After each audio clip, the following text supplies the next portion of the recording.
Hi అండి. Restaurant style mutton gravy curry ఇంట్లోనే ఏ విధంగా తయారు చేసుకోవాలో ఈ వీడియోలో చూసేద్దాం. మా ఛానల్ని ఫస్ట్ టైం కనుక చూసినట్లయితే లైక్ చేయండి, షేర్ చేయండి, సబ్స్క్రైబ్ చేయండి. Welcome to Sai Harika healthy foods and blogs. 2-3 times వాటర్తో మటన్ని శుభ్రంగా వాష్ చేసుకొని ఒక కుక్కర్ని తీసుకొని కుక్కర్లో వేసేసుకోవాలి. మటన్ని కుక్కర్లో వేయడం వల్ల మటన్ అనేది త్వరగా కుక్ అవుతుంది. 1 టేబుల్ స్పూన్ పసుపుని యాడ్ చేసుకోవాలి. 1 టేబుల్ స్పూన్ సాల్ట్ని యాడ్ చేసుకోవాలి. ముక్కలు మునిగేంత వరకు వాటర్ని యాడ్ చేసుకోవాలి. యాడ్ చేసుకొని కుక్కర్ మూత పెట్టి స్టవ్ వెలిగించుకొని కుక్కర్ని స్టవ్ పై పెట్టి ఒక 6 to 7 విజిల్స్ వచ్చేంత వరకు ఉడికించుకోవాలి. మరో స్టవ్ వెలిగించుకొని ఒక పాన్ పెట్టుకొని 2 టేబుల్ స్పూన్ ధనియాలను వేసుకోవాలి. ఒక బిర్యానీ ఆకు, ఒక 8 బాదం పప్పులను యాడ్ చేసుకోవాలి. వీటిని దోరగా ఫ్రై చేసుకోవాలి. ఫ్రై అయిన దినుసులన్నిటినీ ఒక మిక్సీ జార్లోకి ట్రాన్స్ఫర్ చేసేసుకోవాలి. అదే పెనంలో 2 టేబుల్ స్పూన్ ఆయిల్ని యాడ్ చేసుకోవాలి.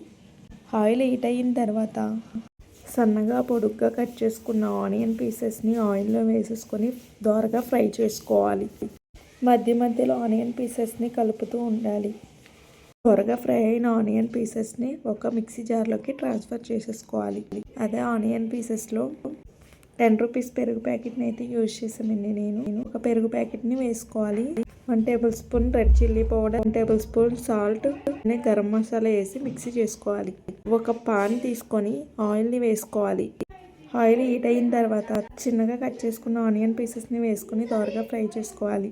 ఒక గ్రీన్ చిల్లీని కట్ చేసుకొని వేసుకోవాలి. అదేవిధంగా కరివేపాకును కూడా యాడ్ చేసుకోవాలి. ఒక రమ్మ కరివేపాకు అయితే సరిపోతుందండి. మటన్ విజిల్స్ వస్తుందండి. ఆనియన్స్ వేగిన తర్వాత 2 టేబుల్ స్పూన్ అల్లం వెల్లుల్లి పేస్ట్ వేసుకొని పచ్చి వాసన పోయేంత వరకు ఫ్రై చేసుకోవాలి. ముందుగా ఆనియన్ పీసెస్ కుక్ చేసుకొని ఉంచుకున్న మిక్సీ చేసాం కదండి, అది ఫ్రై అవుతున్న ఆనియన్ పీసెస్లో ట్రాన్స్ఫర్ చేసుకోవాలి.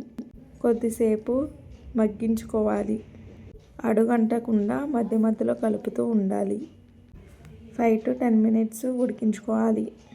10 విజిల్స్ వచ్చిన తర్వాత మటన్ని స్టవ్ ఆఫ్ చేసుకొని ప్రెషర్ పోయిన తర్వాత మూత తీసి చూస్తే పీసెస్ అనేవి మెత్తగా ఉడికిపోయినాయండి. వాటర్ని రిమూవ్ చేసేసుకోవాలి. ఇప్పుడు ఉడికించుకుంటున్న గ్రేవీ కర్రీ ఉంది కదండి, దాంట్లోకి ఈ మటన్ పీసెస్ని ట్రాన్స్ఫర్ చేసేసుకోవాలి. మొత్తం ఒకసారి మిక్స్ చేసుకోవాలి. 2 టేబుల్ స్పూన్ రెడ్ చిల్లీ పౌడర్ని యాడ్ చేసుకోవాలి. అదేవిధంగా టేస్ట్కి సరిపడా సాల్ట్ని యాడ్ చేసుకోవాలి. 1 టేబుల్ స్పూన్ ధనియా పౌడర్ని యాడ్ చేసుకోవాలి. 1 టేబుల్ స్పూన్ మటన్ మసాలాని యాడ్ చేసుకోవాలి. మటన్ మసాలా లేకపోతే గరం మసాలాని యాడ్ చేసుకోవచ్చు, అది మీ ఆప్షనల్. మొత్తం కలుపుకొని 10 మినిట్స్ మగ్గించుకోవాలి. 5 to 10 మినిట్స్ మగ్గిన తర్వాత ఒకసారి మూత పెట్టుకొని మగ్గించుకోవాలి. 5 మినిట్స్ తర్వాత మూత తీసి ఒకసారి కలుపుకొని వాటర్ని యాడ్ చేసుకోవాలి. 1 గ్లాస్ ఆఫ్ వాటర్ని యాడ్ చేసుకోవాలి. మొత్తం కర్రీని మరలా ఒకసారి కలుపుకొని సాల్ట్ అనేది సరిపోకపోతే యాడ్ చేసుకోవాలి. వాటర్ వేసిన తర్వాత ఒక 15 మినిట్స్ పాటు ఉడికించుకోవాలి. స్టవ్ అనేది లో ఫ్లేమ్లోనే అడ్జస్ట్ చేసుకొని మూత పెట్టి కుక్ చేసుకోవాలి. ఆఫ్టర్ 15 మినిట్స్ తర్వాత మూత తీసి ఒకసారి కలుపుకోవాలి. అంతేనండి, ఎంతో టేస్టీ అయిన మటన్ గ్రేవీ కర్రీ అయితే రెడీ అయిపోయింది. లాస్ట్లో కొత్తిమీరని చల్లుకోవాలి. Restaurant style mutton gravy curry అయితే రెడీ అయిపోయింది. మటన్ గ్రేవీ కర్రీని చపాతీలో కానీ, రోటీలో కానీ, పరోటాలో కానీ వేసుకొని తింటే ఉంటుందండి. చాలా అంటే చాలా టేస్టీగా ఆసమ్గా ఉంటుంది.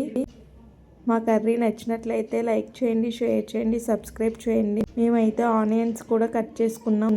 వేడి వేడి కర్రీ అండ్ లెమన్ ఆనియన్స్ కాంబినేషన్లో వేడి వేడి రైస్లో మటన్ గ్రేవీ కర్రీని వేసుకొని తింటే ఉంటుంది. వావ్ అనిపించే విధంగా ఉంటుంది. టేస్ట్ అయితే ఆసమ్గా ఉందండి. మా ఛానల్ని సబ్స్క్రైబ్ చేయడం మర్చిపోకండి. Please do like, share and subscribe. Thank you for watching.